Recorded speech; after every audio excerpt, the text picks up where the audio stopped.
What's up, everyone? This is BigPowner, and today I'm going to be going over the Atlas tree. Um, so more than just going over it, I've actually taken and moved this around. I've tried out like the full setup of pretty much all of the mechanics that most people are going to be really interested into. Strong boxes, essences, harbingers, all of the different bosses with like a lot of kills on like all of the stuff. So I have a good feel for it. The general bossing mods, running the increased quantity, increased rarities, running harvest, running just a ton of different stuff. I've done the Maven running, Maven farming, the invitational fight farming, the Elder Shaper, Conqueror map farming, all with all of the points in the trees. So I have some setups that are really good, and then some of the setups are just really bad, like lose currency bad when you're juicing them. So I'm gonna start off with the one that is probably completely not worth it. In my testing, I lost currency. That would be the Harbingers. I don't know if they intended the drops to be as bad as they are, or if there's something that needs to be fixed on it. I feel bad because I know pre-league a lot of people were saying Harbingers, Harbingers, Harbingers, and Harbingers is literally the worst thing that I've tested. On top of that, I've done Expedition, Ritual. The only like big things that I haven't really done yet is breaches and legions. I haven't full spec those and tried those out because it takes a lot of time to do the boss testing, and the boss testing I think a lot of people are going to be interested in. And also on top of that, I did boss influence farmings, all of the different ones, Conquer, Elder Shaper, um, the um, the Eater of Worlds, and the Flaming Exarch. I've still got all of my boss mods tied in, and I'll let you guys know which ones are going to work best for you, because there's different playstyles that are going to pay off more for each. Um, but yeah, so Harbingers is a big no. Let me not get off track. The one thing that I would say is absolutely not worth it is Harbingers. Even with the scarabs are super cheap. I think a ton of people started it, and really the only currency that has value currently in the league is the exalts, because an exalt's an exalt. You don't really make you're never going to make back your currency, putting together the pieces of the chaos orbs, just simply because you're spending 4C on on your Keurig mod, and then on top of that, you're spending more chaos on your Harbinger scarabs, and the payout is just not there. Like I went nearly a whole day, and I'm talking about like running like Vald tier 16s that are like 130, 140% quantity, like base quantity with the quantity nodes plugged in on top of the Harbinger, all of the Harbinger nodes, and it was just really bad, like really really bad. The drops just sucked. The only place that I had like a small window of good drops was running all of that stuff inside of Conqueror maps with all of the Conqueror maps filled in. It was decent, but I don't know if that's really realistic. I don't know if I just wind up getting lucky for some maps. But that's the only place I really had any type of consistency in chaos and exalt shard drops. Um, Once again, I don't know if it was intended for the nerfs for the for the nerfs for the drops to just be cut back that much. Even using the sextants, with the sextants it's a little bit better, but let's be realistic. Um, then now you're talking about even more invested in trying to roll those, or you're buying those, and it's just not. It's an awful mechanic as it is right now. I definitely don't recommend it. That being said, if the ancient orbs and the harbinger orbs were to all go up in value so that the stuff that's dropping is all worth more, then yeah, it might be worthwhile to touch back on. But currently, I mean, we've got ancient orbs sitting at 5C apiece. We've got um, the harbinger orbs, I think, are around like 2C, 2C, and that's if you buy them in bulk, because I've looked into this. So the really the drops, you're really banking on X-alt shards, and it just doesn't stack up. It's kind of just a waste of your points, and it's like just beating your head against a wall. You're doing a mechanic that's not really paying you out. And the bright side is there's lots of stuff that's really good. So pre-league, I did start my going with my pre-league setup. It worked really well. If you're wondering about that, Keurig was awesome early. If you're going to go for completion, if you still haven't done completion, I would stick to the going up through here and having all these nodes filled out. And then I came up through here and I did all of the essences, and then I went around here and went up for these. And I explained in the other video the reason why I did these is because then I'm gonna be naturally generating the stuff that I'm gonna need to then complete my atlas, which I went into filling in Maven, and the Maven mods are great. I'm just gonna say that Maven mods are great. Elder Shaper mods, great. These are going to actually stay on my Atlas. The Conqueror mods, also great. All of this stuff is awesome for boss farming. I would suggest for every player basically to have all of this stuff filled out until you stop running the 10 boss fight maps. This should be filled in just to get your completion just done faster. Once you get past the initial part of it, you're pretty much just going to be farming invitation fights, which the invitation fights are really good for farming. You can pick whichever one you want. Like right now, the breach lords are the best ones I would say for like low cost farming, just because we have really low cost on the breach stones, and then we also have low cost on the invitations for them.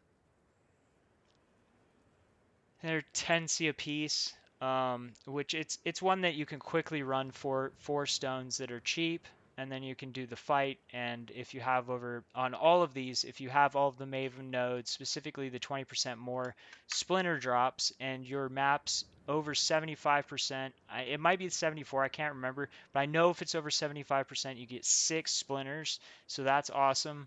Um, so yeah, that right there is really good. Um, yeah. So the general stuff, I started off with strong boxes, and I did the combination. I started off with a combination, as I said. I said, I'm going to do strong boxes, essences. For myself, I said, I know a lot of people are going to go for harbingers, but I'm not going to do harbingers. I'm going to do expedition. That's what I did. I said expedition and ritual. I started off with ritual. And the thing about the ritual was it's just not as consistent. Like you're looking for big items, which sometimes they hit, sometimes they don't. And what I opted for early before I had all my points filled in was to go ahead and go with a more consistent currency. The expedition is consistent currency. Even if you're not going to run them, the logbooks are going to sell really consistently, and you're going to make good currency every single map. That is a mechanic that you don't need to do the chance to have expedition spawn. You're going to skip those points, and you're just going to fill in the points that buff up the expeditions and the chances for expedition logbook drops and stuff like that. So when you do expedition, you're going to have it set up like I have. You're going to take these right here. You're going to skip these chance to spawn in. You're going to take these up here. Um, skipping the chance for those, and you can skip this one down here because this is going to give us um, expedition encounter chance, so it's not worth the points to go down there. You can prioritize your points better. So expedition's awesome. I 100% recommend it. If you're going to play it, you're going to have to buy scarabs, so that's one thing you have to consider. They're one of the more expensive scarabs right now, and probably because the mechanic is just really good. You make currency inside of the map, and then people are always going to basically be buying those expedition logbooks, when they do drop. Obviously, the black sites are the most in demand, so those are going to give you more currency. Um, they're not a huge sale, but probably like at least like 40C if they're black scythe. That seemed more people start farming might go down. The really premium ones might go for more. More people might start doing expeditions. I will do a video on expeditions, but at first I want to cover all the new stuff. So yeah, a big thumbs up for expedition. Big thumbs up for the strong boxes. I really like the strong boxes. First of all, because it's on Keurig. We talked about this pre-league. Um, and my other toss up that I said most people are probably going to go was Harbingers. Um, Harbingers ended up being bad. The strong boxes are great because, especially for my build, I'm playing EA. You pop it, and then they basically just instantly die. You get to pre-set up for the fight, and it's a really quick thing, and you get your payout. There's no waiting for them to spawn stuff, and so it's faster. You wind up getting, corrupted six links, so that's a divine orb, which are always useful for yourself, and they sell. They're always gonna have value. You wind up getting scarabs. You wind up getting, divination card chests. This is all stuff I talked about pre-league, but in actual playing it, it was really profitable and I was consistently making currency. I wasn't really running scarabs. I was just running the ones that get added off the Atlas and then just using Keurig for four chaos per. You might wonder why I don't have it anymore. It is a lot of points, and also if you're, it basically requires like if you're running strong boxes, you're going to be running the strong boxes on Keurig because it's only 4C. So that takes up that option. Me running other stuff that I'm running. I need more points. I need more points to fill out all the boss stuff and keep expedition. And now I'm testing the harvest. I got unfortunate news about harvest, but it's a bug, so there is the upside that it should get fixed in the relatively near future. Or I hope it's a bug. If it was designed this way, then that's just absolutely stupid. Um, so we got some stuff here that just duplicates. I mean, that's pretty good. The increased stuff, like I said, I've got all of the boss nodes filled in for my boss testing, so it's like best case scenario to know what it's like. Um, so I think ritual is still good. It's a really high cost on our Atlas. If I would definitely say if you're going to pay for rituals, if you're going to pay the 14C per, then absolutely you need to make sure that you have all of the ritual nodes filled in. Um, eh, yeah. So because that is a pretty big investment relatively. So, expedition's great. The essences, let's talk about the essences. Essences are amazing, and it's one of those things that I'll probably add it back on once I stop doing my testing and I switch to focusing on one of the boss mechanics. And by one of the boss mechanics, I mean either Searing Exarch, which is all of these nodes, and then this line to here, or getting rid of Eater of Worlds, which is this line here and this line here. Um, then I'll probably fill back in essences. The reason why is because essences are just great. It feeds you a ton of essences, just a ton of essences. They're obviously going to have value to you to use for yourself. And then they're also going to have value to sell the ones that you don't want. Also, we get the ability to re-roll essences. I don't really sell essences because they're just so useful. It guarantees one stat on an item, and then it's basically a chaos orb. So it's like a really strong targeted chaos orb, especially with the new influences and the new crafting that we're able to do. You can just create pretty insane items. Like, I made this item right here. This is with an essence. I did the reduced mana reservation. I spam till I get three good things on the bottom, and then I use the new influence crafting to make a pretty nice or insane item. Um, so the essences are really strong. I pretty much would say these new influences are going to basically be, if you want to create the best thing, you're going to probably start with an essence or with like syndicate or with um, or with syndicate incursion or some type of special modifier could be also you're just trying to get better rolls on one side, or like a rare stat, and you're going to use fossils to increase that chance. But I really think that the power that comes in the essences above things or options that aren't in the regular crafting ability are just such strong choices, and especially with the ease to be able to farm it yourself, just every map, which the kills on the essences are really fast. So it's like a kill, pick up your stuff, and get going. And like sometimes, I've seen 16 essences um, off of one essence, which is just crazy because the mods just stack on each other. So Essence is a huge thumbs up. If I was gonna be just farming, if I was gonna be just farming maps, like if that was gonna be my main focus, like I want to do the league mechanic because the league mechanic's good too.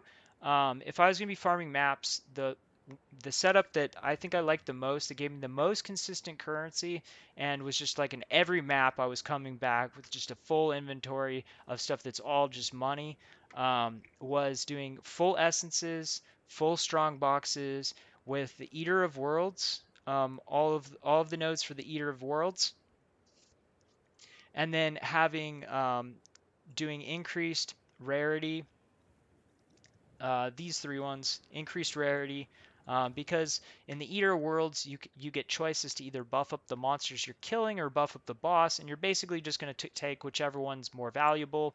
The nice thing about Eater worlds is it procs a lot more than Searing Exarch. So if you want to farm the map, like if that's what your focus is you want to get that constant currency, then you definitely want to be specking into Eater of Worlds. Like 100% thumbs up. It's crazy. You get you get like really good, just consistent currency dropping from the mechanic. It's more quantity, just more packs. It's just really good. And what I'll also say is it seems like the Eater of Worlds, the more stuff that you add to the map, the more it procs. The more it procs to add even more stuff, even more modifiers and stuff to the map. So that's pretty awesome. It just felt like the more I juiced it and stuff like that, the bigger the mechanic of the Eater of Worlds became as an effect inside of the map. So that's really cool. I will say if you're going to be farming World of Eaters, the map that I recommend is Cemetery. Um, I found Cemetery with Eater of Worlds to have a really high drop rate. It procced the scarabs through Eater of Worlds a lot. Also, then you have the Inherent 5 Exalt. It's a card. It's a single card that gives you 5 EX. It's Brotherhood Stash.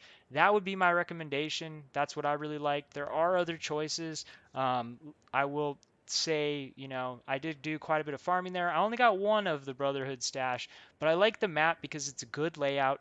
It's open, it's small, it's packed with monsters, and that's really good. And if you're trying to do like large recipes with the league mechanic, it's nice because you can clear the whole map, get all of your bonuses from the World of Eaters, and then you can go back and do your league mechanic because it's a small map. Which that's the smart way to do it, because if you're doing it World of Eaters, you get bonuses to items that are dropped by monsters killed in the map. Um, some of them apply to all because there's mods that are specific, like the monsters searing egg, the World of Eater monsters have percent chance to drop scarabs. That won't apply to them, but they have some that say just monster maps dropped in map have 10% higher chance to be doubled.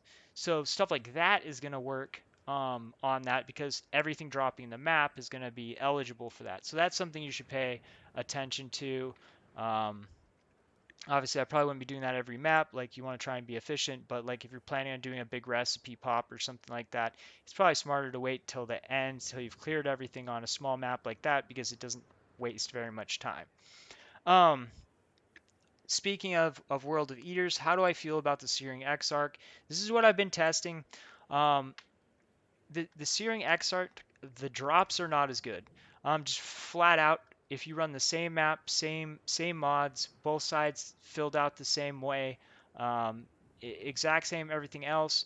Searing Exarch does not drop as much loot. Plain and simple, it just doesn't. Um, I don't know why. I think that maybe there's like something a little tweaked off, or maybe they meant it to be that way. Like maybe they wanted, the world, the the Eater of Worlds to just have better inherent loot. But Searing Exarch consistently drops way less loot. Its league mechanic, like that provides the buffs, just doesn't proc as much. Just it doesn't. Um, like I said, this could be just like something that they're tweaking, but currently in the game, this creates a kind of a boss hunter, um, kind of a boss hunter, like like large reward chances. So basically, and I'll give you guys an example. So like the new gems that they added, this is a perfect example of it. So this is the one for Eater of Worlds. It's at 3.5 EX is the cheapest one. For the Searing Exarch, it's 28 EX. So there's a massive, massive difference in the two sides. Now, why is that? It's because there's a supply issue.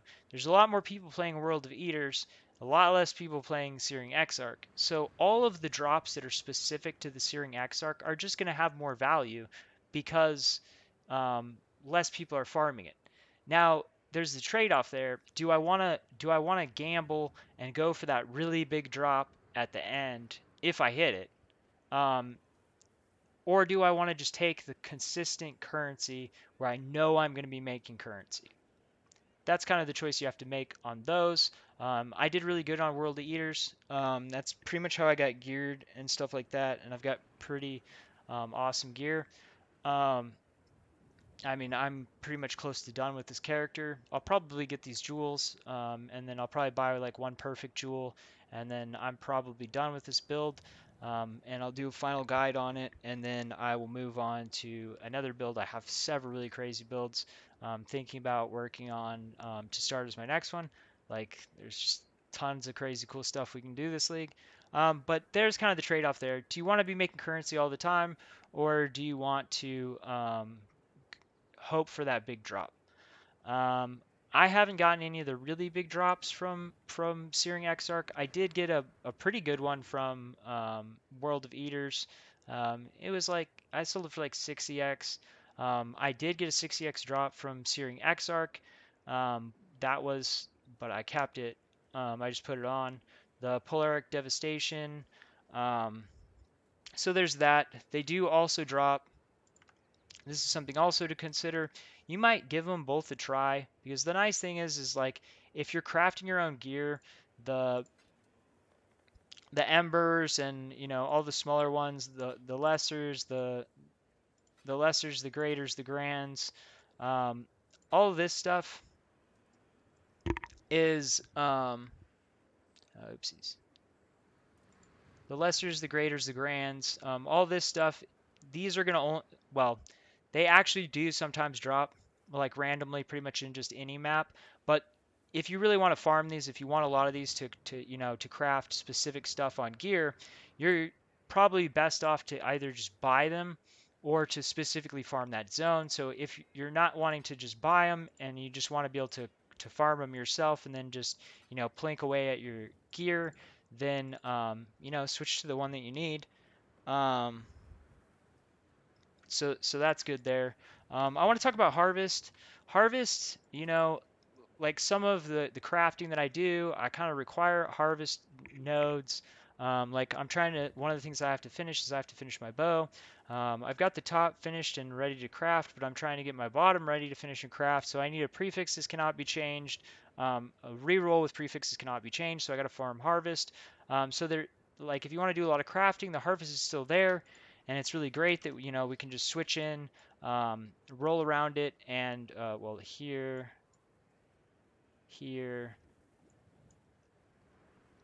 and here. Um, so those are all the harvest nodes. The harvest does appear a lot more frequently, and you do want to fill in percentage chance for the grove to appear. I would be farming something else and just fill those in, and then hope for the grove to show up, and then farm it. Have your your bases or whatever you need to reroll ready to go. That's going to be how you want to do that. The downside to this right now is, we have these, we have the,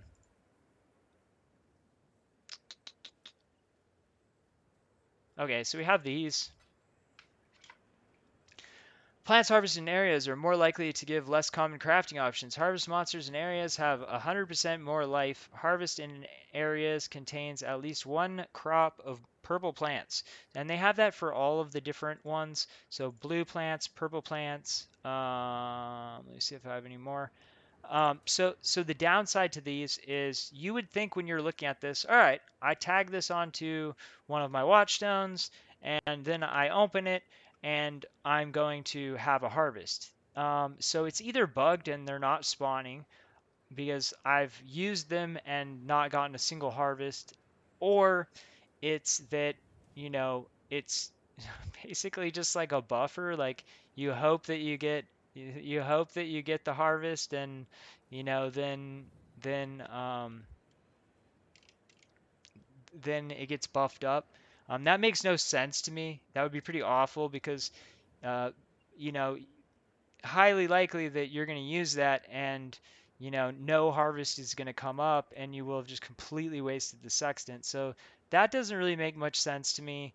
I think that they meant for it to spawn pretty much every single other mechanic that I know of that's added. It adds something like, like the harbingers. It adds some harbingers with the bosses, makes the bosses drop stuff. They all have effects. The altar rituals, delirium mirrors, like all of this stuff. They add, Chaiula. It's gonna create breaches in area 3 additional. So I mean maybe that one no, but we don't have any way to add. Um, we don't have any way to add harvest. So is it really just there to be just a complete gamble for us to just be like, I hope a harvest shows up? Probably not. They probably meant for it to spawn a harvest. Um, but who knows? I mean, if it didn't, then that kind of really sucks. But hopefully they'll fix that. Otherwise, just fill in those nodes and keep running to try to spawn it. Um, so yeah.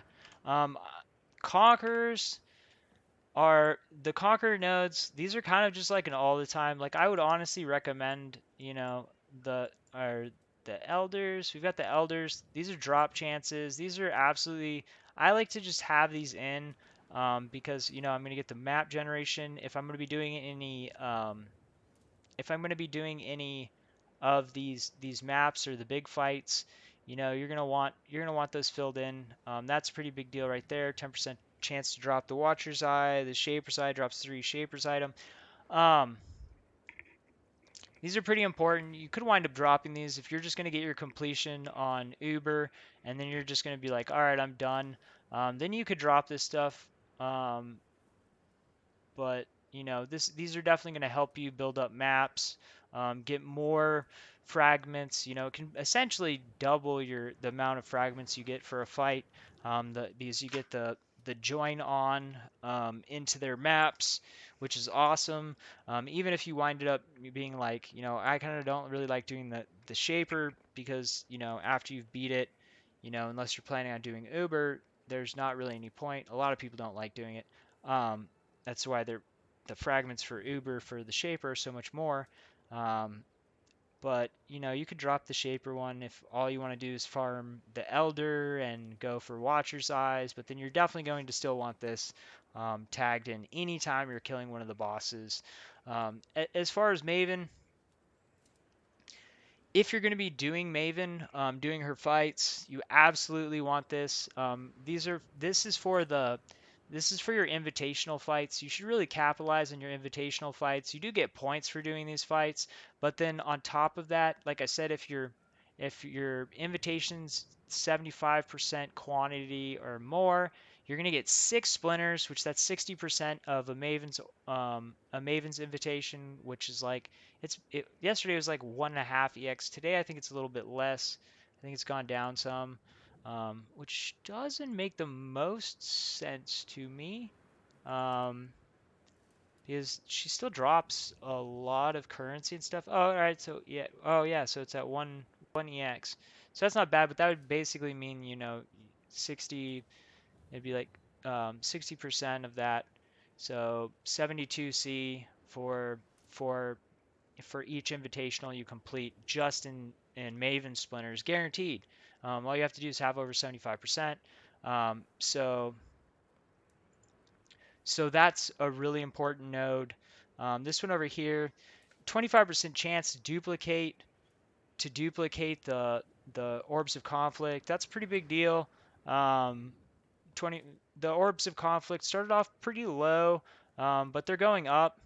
And they're going to be something you're going to want to use probably. So I would definitely have that. And on top of that, you have a 25% increased chance to drop an awakened support gem on completion of the Maven's Crucible or defeating the Maven. So that's both, even if you're not going to be doing the Maven fight, if you're doing the invitationals, you have a 25% increased chance on those invitationals to get an awakened gem. So that's pretty dope. Um, and I've gotten quite a bit of a payout from these, from doing these. I think it's just really profitable, currently, at least, to run the invitationals. You could completely get consistent currency if you're able to complete the invitationals just by running invitationals. I mean, you could even sell the Maven's Orb if you don't want to fight the Maven. But it would be good consistent currency because, like I said, you have options where, like, if you're running this stuff, you can pretty much sustain all your own um, Elder Shape or Conqueror maps, and then you find your invitations, and then you just run them, and it's just bonus currency. Which that's the reason why I'll keep all this stuff in, is because I've ran seven elders and four shapers, and I didn't buy any of their maps. So that's just, I got these filled out, and that's seven chances at Watcher's Eyes. I've gotten four Watcher's Eyes, um, and then I've gotten a lot of their orbs and stuff. So it's been a good payout. That's the reason why I'll just leave this stuff. I just let it naturally build up while I'm farming other stuff, and then I just run them all together, and then do my complete sets. Run all my elders, run all my shapers, run my ubers, do them all at once. I actually did that today. Today's 214, so you guys could check out farming me farming invitationals on my Twitch at BigPowner, twitch.tv/BigPowner, um, if you want to see some of that farming. Um, so yeah, what am I going to be doing, and what do I recommend? If you're going to farm maps, like I had already kind of said, I would recommend some combination of essences, um, essences expedition, um, essences expedition, strong boxes, and Eater of Worlds. Absolutely need Eater of Worlds in there. That's going to be really good. You could also do rituals. Rituals would be good too, but that's going to be a little bit harder because there's more on the other side. I would at least, wind up getting the devotion, and then getting this one, the reroll 2 times. That's pretty big. So I would recommend at least those two.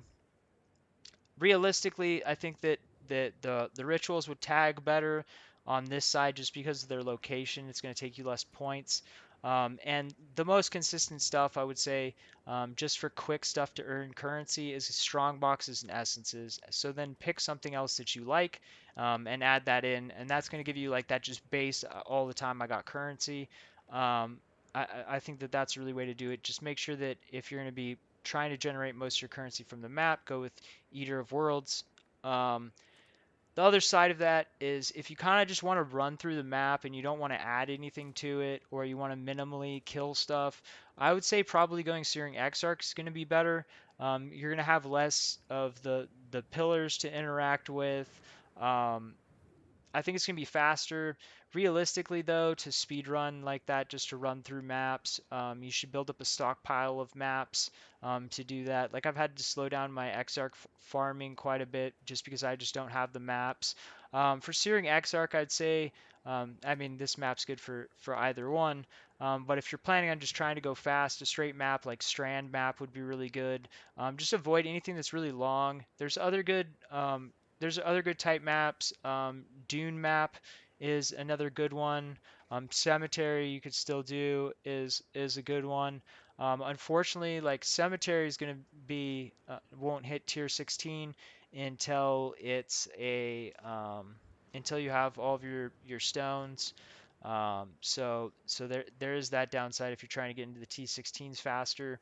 Um, there's other good maps, but you know I'm trying to pump Strand because I'm trying to do the X arc. Oopsies, got an open slot.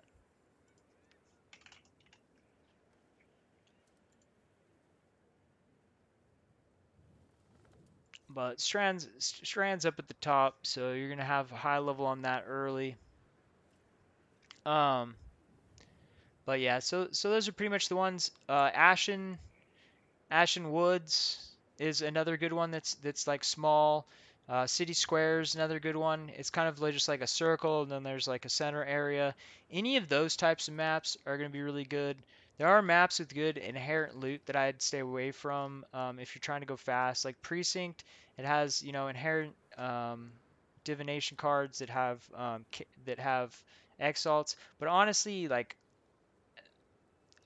unless I was running a different setup, I won't play Precinct. I had farmed up some maps on there, and it just didn't have good synergy. I just would spend too much time going to clear the other side or something like that. I just didn't like it. It didn't work well. Canyon's another good one. Another good map for trying to speed farm. So that's what I would recommend with those things. Um, I will say for boss nodes, if you're going to be specifically farming bosses, I would at least have these three filled in for the 75% increased rarity. We also have other ones over here for another 75% increased rarity. I would definitely go for these because if you're specifically farming bosses, you're going to want all of the chance that when you finally get to that boss fight, that you're going to actually, have the best chance that you can get a payout. Um, Another thing that I'm gonna do is once I'm done testing and farming and stuff like that, I'm gonna actually fill in more item rarity quantity, just because just to bump it up even more. If I'm hunting those big points, I think I have a couple more points, and they'll probably go to fill in these two here because it's 1% item quantity, 1% rarity, and that's just in the area, so like where you're at. Um, so yeah. Um, that's pretty much it. Um, the one thing I will say is Conquer maps are really good. It seems like they have increased drops. So I really like the Conquer maps. Uh, Unfortunately, their orbs aren't really worth that much this league. I think it's just because there's a lot of accessibility to them. Like the people that normally would be not hitting those maps early when they get those maps are just selling them for currency. So people that whoever really likes those maps is just able to farm the crap out of them. So that's why we basically have the orbs in this place where they're not really that expensive. Sirius is good. I mean, he's another one that can be target farmed. That's the reason why we have like low cost on Awakener's orbs, low cost on all of the um, the Conquer orbs, which is kind of nice because since there's not as much access to those influenced items, the orbs being lower makes it so that if someone wants to create some of the old influence stuff, the orb investment isn't going to be that high, so you can get yourself a perfect base and add your own influence and do your awakening orbing. So you will like that. Um, that will definitely be an upside for the buyers and the crafters, which I honestly think that there's going to be a lot more. There's a lot of other people that had predicted, yeah, everyone's going to be using the old stuff first, and then they're going to switch to the new stuff. I think it's actually the opposite. I'm going to do a crafting video and do demonstrationals on all the crafting that you can do with the new influences. But honestly, the new influences are the easy crafting. And realistically, on a lot of items, the old crafting I think is stronger. There's some combinations that are stronger. On some items, I think it really depends on the build. For some builds, the new ones are stronger. For some builds, the old ones are stronger. But then with all the changes from, some influence stats going to regular items, there's a lot of stuff that's changed around. But that'll be another video. Anyways, I hope that this video helps you to pick out what is going to be best for you. If you have any questions about if you have any questions about anything that I have said, um, go ahead and leave a comment. If this video has been helpful, or if you enjoy this content and you're not yet, hit the subscribe button. Thanks for watching. Peace.